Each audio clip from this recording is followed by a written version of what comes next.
تصير نادين سنجل مام؟ قد ايه كان تفكيرها اقوى من احساسها؟ هو بمطارح طبعا مطلوب من المرأة انها تضحي اكيد، وفعلا هي المرأة بتضحي كثير، ما بقول لا، بس بمطرح من المطارح بدك تعرف اليوم انه لما تكون الام يلي هي امرأة بحد ذاتها، لما تكون هي سعيدة ومرتاحة رح تقدر تعطي طاقة أحسن لأولادها، رح تربيهم بشكل أحسن، لأنه إذا هي ما كانت مرتاحة هن ما بيكونوا مرتاحين. مزبوط. فبقول لك انه هابي وايف هابي لايف، فانا بقول هابي ماذر هابي لايف.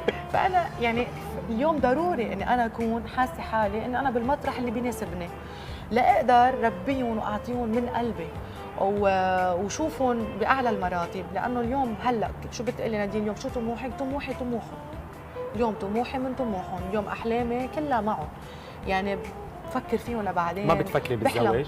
لا اكيد هلا ما بفكر بهذا الموضوع، شو بيصير بعدين؟ شو الله بيكتب لي؟ أنا فلتكن مشيئتك مثل ما بقول، أنا ماشي بطريقي وماشي صح الحمد لله نشكر الله، وشو بيصير بعدين؟